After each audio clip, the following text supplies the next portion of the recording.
प्रिय विद्यार्थियों नमस्कार। एजुकेशन स्कूल परिवार में आपका स्वागत है। हम दिल्ली पुलिस कांस्टेबल के प्रीवियस पेपर सोल्व कर रहे थे। आज हम 28 नवंबर 2020 को मॉर्निंग शिफ्ट में जो एग्जाम हुआ था उसके क्वेश्चन सोल्व करेंगे। क्वेश्चन नंबर 1, एक पंखा 20% के लाभ पर बेचा जाता है। यदि पंखे के क्रय मूल्य और विक्रय मूल्य दोनों में 50 रुपये की कमी हो जाए तो लाभ में 5% की वृद्धि हो जाती है। पंखे का मूल क्रय मूल्य ज्ञात कीजिए। भाई देखो 20% लाभ पर बेचा जाता है। 20% का मतलब 20/100 यानी 1/5, यानी 5 के ऊपर एक लाभ कितना हो जाएगा 6/5, यानी ये क्या है कॉस्ट प्राइस मान लो और ये सेलिंग प्राइस मान लो। ठीक है, तो ये मान लेंगे हम 5x, ये मान लेंगे 6x। 5x मान लिया क्रय मूल्य और विक्रय मूल्य हो जाएगा 6x। फिर क्या बताया, दोनों में 50 रुपये की कमी कर दी जाए। भी कॉस्ट प्राइस भी 50 रुपये कम और सेलिंग प्राइस भी 50 रुपये कम, दोनों में से 50 घटा दिया तो लाभ में 5% की वृद्धि हो जाती है। तो लाभ पहले कितना था 20%, अब कितना हो जाएगा 25%। और 25% का मतलब क्या हो जाएगा भाई 25/100 यानी 1/4, यानी 4 से 5 हो जाएगी और 80। तो इसका 5/4 कर दो और बराबर ये रख दो। भाई कॉस्ट प्राइस का 5/4 हो जाएगा और ये इसके बराबर हो जाएगा। ठीक है भाई, ये कॉस्ट प्राइस था 5x, ये 6x, दोनों में से 50 कमी कर दी तो क्या बताया कि लाभ 5% बढ़ जाता है। तो 25% हो गया। 25% को भिन्न में लिखेंगे तो 1/4, यानी 4 के ऊपर 1 बढ़ जाता है, यानी 5/4 हो जाएगा जो भी मूल्य है। तो इसका मैंने 5/4 कर दिया। 4 उस साइड जाएगा तो गुणा में, इस साइड भाग में है, उस साइड जाएगा तो ये गुणा में हो जाएगा। इसको सोल्व कर दो। 5 × 5 25x माइनस 50 × 5 250 बराबर 6 × 4 24x माइनस 50 × 4 200। इस साइड आएगा तो माइनस का, 25 में 24 घटा देंगे क्या बचेगा x। इस साइड माइनस का, उस साइड जाएगा तो ये प्लस का। 250 में से ये माइनस का है 200 घटा देंगे, कितना है x की वैल्यू 50। क्या निकालना हमें, पंखे का मूल क्रय मूल्य। तो मूल क्रय मूल्य क्या था, यानी 5x मानना था हमें। देखिए ये मानना था, ठीक है 5x, x की वैल्यू 50, तो 50 × 5 कितना हो जाएगा कॉस्ट प्राइस 250 रुपये। Option B. क्वेश्चन नंबर 2, 18,000 रुपये की धनराशि के लिए अर्धवार्षिक रूप से चक्रवृद्धि होने वाली 10% वार्षिक ब्याज दर पर 1.5 वर्ष में प्राप्त होने वाला मिश्र धन ज्ञात कीजिए। भाई देखो ब्याज कैसा है, अर्धवार्षिक रूप से चक्रवृद्धि। यदि ब्याज अर्धवार्षिक 6 माही है तो क्या होगा, समय 2 गुना कर देंगे और दर आधी हो जाएगी। तो देखो समय कितना है इसमें 1.5 वर्ष, पॉइंट हटाएंगे तो बटा में 10, यानी 3/2 वर्ष। दर कितनी है रेट 10%। तो इसको 2 से गुणा कर दो, इसको 2 से भाग कर दो, क्योंकि समय 2 गुना दर आधी। क्यों ऐसा क्यों होता है, तो देखो भाई ब्याज का भुगतान 6 महीने में किया जाता है, तो 1.5 साल यानी 1 से 1/2 वर्ष में कितनी बार करेंगे 3 बार, इसलिए समय 3 ले लेंगे। 2 से 2 कैंसिल, समय कितना हो गया 1 से 1/2 की बजाय 3 हो गया, 1.5 से 3 हो गया, दर आधी हो जाएगी यानी 5%। इसको अब सोल्व कर दो। मिश्र धन निकालना है तो मूलधन कितना है 18,000 रुपये। अब देखो दर कितनी 5%, भिन्न में बदलेंगे तो 5/100, प्रतिशत हटाएंगे तो बटा में 100 हो जाएगा, यानी 1/20, यानी 20 पे 1 बढ़ जाता है भाई। ठीक है 20 के ऊपर 1 ब्याज, तो कितना हो जाएगा 21, 20 से 21 हो जाएगा 1 वर्ष में। 3 बार करना है तो 21/20 3 बार कर दो। चाहो तो आपको पता है तो 21 की क्यूब 9261 होता है 8, और 20 की क्यूब 8000, ये भी लिख सकते हो आप। इसको सोल्व कर दो। अब 3 0 से 3 0 कैंसिल, 2 से 9। अब इसको सोल्व कर दो। 21 के क्यूब कितना होता है 9261। ठीक है, इसकी तीनों की गुणा करके मैंने लिख दी, इसकी गुणा कर दो 9 से।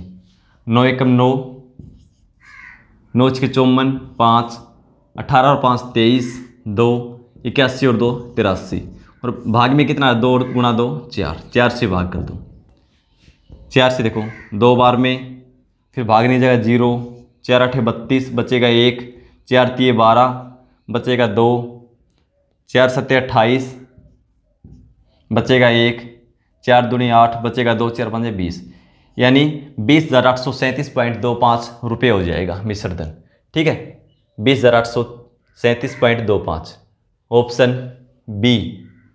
क्वेश्चन नंबर 3, यदि एक छात्र अपने 5 मित्रों ए बी सी डी और ई में 1/2 अनुपात 1/3 अनुपात 1/4 अनुपात 1/5 अनुपात 1/7 के अनुपात में लड्डू वितरित करता है, तो उसके पास लड्डुओं की कुल संख्या न्यूनतम कितनी है? इसको पूरे पूरे मिल सके। तो देखो 5 मित्र हैं, ए बी सी डी और ई। 1/2 अनुपात 1/3 अनुपात 1/4 अनुपात 1/5 और अनुपात 1/7। जब भी रेशियो P/Q की फॉर्म में हो, सबसे पहले क्या करेंगे, इनका हर का एलसीएम लेके सभी रेशियो को आपस में गुणा कर देंगे, सभी के साथ गुणा कर देंगे एलसीएम लेके इनका। तो इसका एलसीएम लेंगे 2, 3, 4, 5 और 7 का एलसीएम ले लेंगे। एलसीएम कितना आएगा? तो देखो 2 और 3 का एलसीएम 6, 2, 3, 4 का एलसीएम तीनों का लेंगे तो 12, 12 गुणा 5 60, 60 को 7 से गुणा करेंगे 420 इनका एलसीएम आएगा। ठीक है, इनके एलसीएम को सभी रेशियो से गुणा कर दो 420 से, एलसीएम से सभी रेशियो को गुणा कर दो 420 से। अब साधारण हो जाएगा रेशियो, 2 से कैंसिल करेंगे कितना हो जाएगा? 210 अनुपात 3 से करेंगे 14 बार में यानी 140 अनुपात 4 से करेंगे कितना आ जाएगा भाई? 420 है 105, 5 से भाग देंगे तो कितना आएगा? 84 में 80 गुणा 5 400 और 4 आगे हो जाएगा 20 से, यानी 84 बार में भाग जाएगा 5 से। 7 से भाग देंगे तो 7 6 42 यानी 60 बार में। कम से कम चाहिए तो इतने इतने बांटने पड़ेंगे लड्डू इनको, यानी ए को 210, इसको 140, ऐसे ई को 60। तो इनको जोड़ दो, जोड़ेंगे तो देखो 0 और 4 5 9 9, 6 और 8 14, 4 18 और 1 19, 1 1 2 2 4 और 1 हासिल 5, यानी कम से कम 599 लड्डू चाहिए। ठीक है, ऑप्शन सी। क्वेश्चन नंबर 4, एक परीक्षा में राधा ने 20% अंक प्राप्त किए और वह 10 अंकों से अनुत्तीर्ण हो गई। सीता ने 30% अंक प्राप्त किए जो उत्तीर्णांक से 20 अंक अधिक हैं। परीक्षा के पूर्णांक ज्ञात कीजिए। भी देखो राधा और सीता, राधा ने 20% अंक प्राप्त किए। कितने अंक प्राप्त किए? 20%। और 10 अंकों से अनुत्तीर्ण हो गई यानी फेल हो गई भी, 10 अंकों से फेल हो गई, एसफेल हो गई, यानी जो पास अंक था उससे 10 अंक इसके कम है, यानी माइनस में 10 यूं मान के चलो। और सीता ने क्या किया? 30% अंक प्राप्त किए और जो उत्तीर्णांक था उससे 20 अंक अधिक प्राप्त किए। जो भी पास होने के लिए न्यूनतम अंक चाहिए था उससे 20 अंक अधिक लेकर आई। ठीक है, अब देखो आप प्रतिशत में कितना अंतर है इसका। ये 20% प्राप्त हुए, इसको 30%, यानी 10% का अंतर है प्रतिशत में भी, 10% इसके अधिक है। अंकों का देखो, इसके -10 है, पास होने के लिए मान लो यहाँ पे पासिंग मार्क था, इससे इसके 10 कम हैं और यहाँ से इसके 20 ज़्यादा हैं। दोनों का अंतर करेंगे, अंतर करेंगे देखो, एक माइनस में एक प्लस में, दोनों जुड़ जाएंगे क्योंकि ये माइनस में है 10, यहाँ तक आने में 10 और 20 आगे 30। अंतर कितना है इनका? 30 अंकों का। प्रतिशत में 10, इसका मतलब क्या? 10% की वैल्यू कितनी है? 30। 1% की वैल्यू 30/10। निकालना कुल अंक, यानी परीक्षा के पूर्णांक, यानी कुल अंक कितने थे। तो अंक अपने आप में 100%, कोई भी वैल्यू अपने आप में 100% होती है तो गुणा में 100। देखो 0 से 0, 3 गुणा 100 300, यानी कुल अंक कितने थे? 300। Option B. Question number 5, A B और सी किसी कार्य को क्रमशः 10 12 और 15 दिनों में कर सकते हैं। यदि बी एकांतर दिनों में ए और सी की सहायता लेता है तो वह उस कार्य को कितने दिनों में पूरा कर लेगा। कितने व्यक्ति हैं? सबसे पहले देखो 3, ए बी और सी, तीनों को बता रखा है 10 12 और 15। भाई ये 10 दिन में कंप्लीट काम कर सकता है, ये 12 में और ये 15 में। एलसीएम लेंगे कुल काम के लिए, एलसीएम आ जाएगा 60। 10 से यानी टोटल है 60 यूनिट कार्य। ये 10 दिन में कर सकता है। एक दिन का कार्य निकाल लेंगे, 10 से भाग देंगे 6 यूनिट, ये करेगा एक दिन में 5 यूनिट और ये करेगा 4 यूनिट। अब तीनों मिलकर नहीं करते भाई, क्या बता रखा है, यदि बी एकांतर दिनों में ए और सी की सहायता लेता है, इसका मतलब बी तो डेली कार्य करता है, एक दिन सहायता ए की लेता है और एक दिन सहायता सी की लेता है। तो पहले नाम किसका है, ए का, तो पहले वाला दिन लेगा कार्य करेगा ए और बी मिलकर। तो 6 और 5 कितना कर देंगे, 11 यूनिट कार्य, ए प्लस बी या बी प्लस ए लिखो, कितना काम करेंगे एक दिन में 11 यूनिट। अगले दिन कार्य कौन करेगा भाई, अगले दिन हेल्प करेगा सी, बी और सी, तो 5 और 4 9 यानी बी प्लस सी। तो 2 दिन में कार्य कितना हो गया, 20 यूनिट। समय कितना है, 2 दिन, 2 दिन में 20 यूनिट कार्य हो जाएगा। कार्य कितना है टोटल, 60 यूनिट। कितना गुना है इसका, 3 गुना।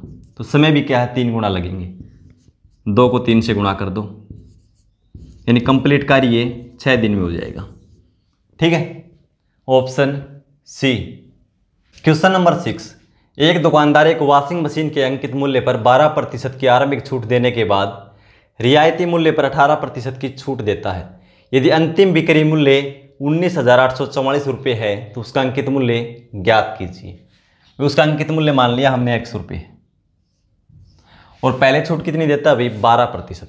ये अपने आप में 100% है, ठीक है, और 12% छूट देंगे तो 100 में से 12 घटा देंगे, कितना 88% वैल्यू हो जाएगी इसकी। 88% का मतलब 88/100। तो हम छोटी वैल्यू लिखेंगे, 88/100 को पहले ही कैंसिल करके लिख देंगे, 4 से कैंसिल कर देंगे, 22/25। भाई ये था 88/100, मैंने 4 से कैंसिल करके लिख दिया पहले ही। फिर देखो इसके ऊपर ये अपने आप में वैल्यू कितनी है, अब 100%। अब ये वैल्यू अपने आप में जो भी आएगी 100% है, लेकिन इस पर फिर छूट दे दी कितनी, 18%। 18% का मतलब भाई 100 ये अपने आप में है, 18 घटा देंगे यानी 82%। 82% को लिखेंगे 82/100, 2 से कैंसिल कर देंगे पहले ही हम, 41/50। और इसके बाद मूल्य कितना है, अंतिम बिक्री मूल्य 19,844 रुपये। अब इसको सोल्व कर दो, एक्स की वैल्यू आ जाएगी। ठीक है, अब देखो 22 से कैंसिल हो जाएगा, 22 से 9 बार में 198, 2 बार में 44, 9 बार में 198, फिर भाग नहीं जाएगा 0, फिर 2 बार में 44। अब ये देखो 41 से भाग जाएगा क्या, 2 बार में 82 बचेगा 8, फिर 2 बार में 82, 2 बार में 82 बचेगा 8, फिर 2 बार में 82। अब इसकी गुणा कर दो, 22 × 5 110, यानी 1 शून्य है, 1 शून्य पहले ही लगा लो आप, क्या बच गया 11। 11 और 25 की गुणा कर दो, 25 × 10 250, और 25 जोड़ेंगे 275। ठीक है, और 22 5 110, 1 शून्य ये थी और 1 इसके साथ 1100 हो गया था ये। भाई 22 और 5 की गुणा की 110, 1 शून्य ये 1100, तो 2 शून्य होगी, उसमें पहले लगा ली 2 शून्य हमने। 25 और 11 की गुणा 275, तो उसका अंतिम विक्रय मूल्य बता रखा था, तो अंकित मूल्य क्या आ जाएगा, 27,500 रुपये, एक्स की वैल्यू। ठीक है, 27,500, ऑप्शन बी। क्वेश्चन नंबर 7, एक कार चालक ने एक निश्चित दूरी को किसी चाल से तय की। यदि वह सामान्य चाल से 10 किलोमीटर प्रति घंटा की तेज चाल से चलता तो उसे वह दूरी तय करने में 55 मिनट कम समय लगता। यदि वह सामान्य चाल से 8 किलोमीटर प्रति घंटा की धीमी चाल से चलता तो उसे वह दूरी तय करने में 55 मिनट अधिक समय लगता। उसके द्वारा तय की जाने वाली दूरी किलोमीटर में ज्ञात कीजिए। बहुत अच्छा क्वेश्चन है भाई, लेकिन थोड़ा स्टेटमेंट ज़्यादा है, टाइम लगेगा, लेकिन अच्छे से समझेंगे। देखो आप भाई, देखो एक तो चाल वास्तविक बता नहीं रखी, एक तो अधिक चाल कितनी होती और एक कम चाल। शुरू में बता रखा 10 किलोमीटर प्रति घंटा अधिक होती, तो समय 55 मिनट कम लगता। भाई चाल बढ़ा देंगे तो समय अपने आप कम लगेगा, 55 मिनट कम लगता, यानी माइनस कर दो, माइनस में ना कम लगता, जो निर्धारित समय है उससे 55 मिनट कम लगता। 4 किलोमीटर प्रति घंटा में तो समय को भी घंटा में करेंगे। ठीक है, फिर कम कितना बता रखा है, 8 किलोमीटर प्रति घंटा कम होती चाल, तो समय 55 मिनट ज़्यादा लगता, जो समय है उससे 55 मिनट ज़्यादा, घंटे में बदलेंगे बटा में 60। 5 से कैंसिल होता तो कर लो इसको, 11/12 लिख देंगे इसको, 11/12 कैंसिल करके 5 से, तो ये भी 11/12 हो जाएगा। ये प्लस में ही माइनस में है। अब देखो इसकी क्रॉस गुणा कर देंगे, ये क्या है, चाल, और ये समय, क्रॉस गुणा कर देंगे इनके ऐसे। 11/12 गुणा में 8, गुणा में 8 करें तो 11 गुणा 8 88/12 लिख लो एक बार, कैंसिल मत करो, इसको बाद में कर लेंगे। 88/12 इसको करेंगे 11/12 गुणा में 10, 10 गुणा 11 110/12। ठीक है, अब हमें वास्तविक चाल निकालनी है। वास्तविक चाल, क्यों हमारे पास रियल चाल तो है ही नहीं, कम और ज़्यादा करके बता रखी है। तो वास्तविक चाल कैसे निकालेंगे, देखो सबसे पहले लिखेंगे चाल में कमी या वृद्धि का गुणनफल। भी हो सकता है दोनों बार चाल अधिक भी दे दे, दोनों बार कम भी दे दे, एक बार कम या एक बार अधिक, कोई दिक्कत नहीं, कैसा भी क्वेश्चन आए। ठीक है, क्या लिखेंगे, चाल में कमी या वृद्धि का गुणनफल, इन दोनों की गुणा करेंगे तो 10 गुणा 8 लिखेंगे, बटा में इनकी जो तिरछी गुणा है, क्रॉस गुणा, इसका अंतर, क्रॉस गुणा की हमने ये 88/12 या 110/12, प्लस माइनस का कोई मैटर नहीं, इसका अंतर करना है इनका। ठीक है, दोनों पॉजिटिव मानेंगे हम, अंतर करना है। अंतर करेंगे तो देखो दोनों का हर सेम है तो अंश घटा देंगे, कितना बचेगा, 10 और 12 22, 22/12 इनका अंतर होगा। इन दोनों का अंतर कितना आएगा, 22/12। अंतर बड़ी ये है, छोटी इसमें से ये घटा देंगे तो 22/12। क्या लिखा हम सबसे पहले, चाल में वृद्धि या कमी का गुणनफल बटा में तिरछी गुणा का अंतर, अंतर कितना 22/12, 12 ऊपर चला जाएगा, और गुणा में समय का अंतर। समय का अंतर देखो भाई, एक तो क्या है 55 मिनट पहले, एक 55 मिनट देरी से पहुंचाता है। ये चाल कम करेंगे तो समय ज़्यादा लगेगा और अधिक करेंगे तो समय कम लगेगा। तो समय का अंतर कितना हो जाएगा, जो रियल है उससे और इन दोनों के बीच, एक 55 मिनट पहले एक बाद, इन दोनों जुड़ जाएंगे, 110 मिनट का अंतर है। 110 मिनट है तो इसको घंटे में बदलेंगे, बटा में 60। अब इसको सोल्व कर दो। अब देखो 12 से 5 बार में 22 गुणा 5 110, 110 110 कैंसिल करो, 10 गुणा 8 80 किलोमीटर प्रति घंटा। ये तो रियल चाल आ गई भाई, लेकिन चाल नहीं पूछा, क्वेश्चन को और आगे बढ़ा रखा है। क्या पूछा है, दूरी तय की जाने वाली दूरी पूछ रखी है। दूरी कैसे निकालेंगे, देखो रियल चाल क्या है 80 किलोमीटर प्रति घंटा, 10 बढ़ाएंगे तो कितनी हो जाएगी, 80 और 10 90 किलोमीटर प्रति घंटा, और 80 में से 8 कम करेंगे तो 72 किलोमीटर प्रति घंटा। ठीक है, चाल इनका रेशियो कर देंगे भाई, कितने से कैंसिल हो गया, 18 से 5 और 18 से 4, हमने कैंसिल कर लिया इस चाल को 18 से। ठीक है, दूरी क्या है, दोनों के लिए समय बराबर है, सेम है ना, दूरी तो वही है, लेकिन समय का अनुपात क्या हो जाएगा, फिर दूरी कांस्टेंट है तो दिए गए समय का अनुपात विपरीत हो जाएगा। चाल तेज है तो समय कम लगेगा, चाल कम है तो समय ज़्यादा लगेगा, 4:5।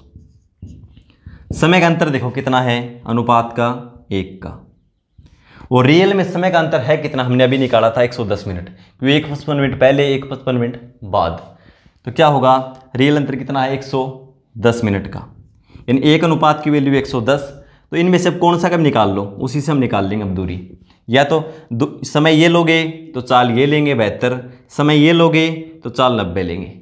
तो देखो 1 की वैल्यू 110, 4 की वैल्यू कितनी हो जाएगी, गुणा कर दो 110 से, यानी 440 मिनट। अब निकाल सकते हैं, हमारे पास समय है और चाल भी है, दूरी निकाल सकते हैं। कैसे निकालेंगे, चाल गुणा समय, तो चाल लेंगे 90 किलोमीटर प्रति घंटा, गुणा में समय कितना है 440 मिनट, घंटे में बदलेंगे तो बटा में 60। ठीक है, 0 से 0 कैंसिल, 6 से 15 बार में 15 और 44 की गुणा कर देंगे, 15 चौके 60, 6 60 और 6 66, 660 किलोमीटर। इससे भी आ सकता था, ये लोगे तो 550 मिनट हो जाएगा, तो चाल क्या लेंगे फिर 72 किलोमीटर, चाल गुणा समय कर दो। ठीक है, तो दूरी कितनी है 660 किलोमीटर। बहुत अच्छा क्वेश्चन है। ठीक है, ऑप्शन बी। क्वेश्चन नंबर 8, वह बड़ी से बड़ी संख्या कौन सी है जिससे 397, 435 और 5420 को विभाजित करने पर क्रमशः 6, 10 और 14 शेषफल बचता है। किस संख्या को भी 397 को भाग करें तो शेषफल कितना बचता है 6, 435 को भाग करें तो शेषफल 10, और 5420 को भाग करें उस संख्या से तो शेषफल 14 बचता है। तो क्या करेंगे, इन संख्याओं में से इनके जो शेषफल बचते हैं वो घटा दो, और घटाने के बाद जो आए संख्या प्राप्त हो उनका HCF निकाल देंगे। ठीक है, 6 घटाएंगे तो 391, 425 और इसमें 14 घटाएंगे तो 5406। इनका HCF निकालना है भैया, तो भाग विधि से निकाल दो या फैक्टर कर लो, या एक तरीका आपको और बता रखा है, शॉर्ट में चलना है तो इनका अंतर देख लो, या तो इनका अंतर HCF होगा या अंतर का कोई फैक्टर होगा। अंतर देखो, छोटी संख्या ये है, इनका देख लो एक बार, ये 400 से 9 कम है, ये 25 ज़्यादा है, 25 और 9 34, अंतर 34 है भाई, कम अंतर इन दोनों में है, तो ये देख लो, या तो इनका HCF 34 होगा या कोई 34 का फैक्टर होगा। फैक्टर क्या होंगे 34 के? 1, 2, 17 और 34, यही फैक्टर हो सकते हैं। फिर देखो एक विधि और क्या लगाएंगे हम भाई, ये विषम संख्या है यानी ओड नंबर है भाई, का एक अंक सम नहीं है, ये भी ओड नंबर है, तो इस सम संख्या से पूरी तरह भाग जाएगा नहीं जाएगा ना, 2 नहीं हो सकता और 34 भी नहीं हो सकता, बच गया 1 और 17। 17 से एक बार चेक करके देख लो, या ऑप्शन में भी 17 ही है, एक है ही नहीं, तो 17 हमारा हो जाएगा। फिर भी आप चाहो तो 17 से चेक करके देख लो, 17 दूनी 34 बचेगा 5, 17 × 51, 17 दूनी 34 बचेगा 8, 17 बचे 85, 17 × 51 बचेगा 3, 17 × 17 बचेगा 13 और संख्या बढ़ जाएगी 136, 17 8 136, इन 17 से तीनों भाग जाते हैं पूरी, तो HCF क्या हो जाएगा 17। वह बड़ी से बड़ी संख्या 17 है, जो 17 से भाग देंगे इसको, 397 को 6 से एस प्राप्त होगा, 435 को देंगे 10, 5420 को देंगे तो 14 से एस पर प्राप्त होगा। ठीक है, तो हमारा आंसर क्या हो जाएगा 17, ऑप्शन डी। क्वेश्चन नंबर 9, एक आयताकार बक्से के लिए एक बिंदु पर मिलने वाले 3 सन्निकट पृष्ठों के क्षेत्रफलों का गुणनफल कितना होगा। इस क्वेश्चन को सोल्व करके आंसर कमेंट बॉक्स में लिखेंगे। मिलते हैं अगली क्लास में, धन्यवाद।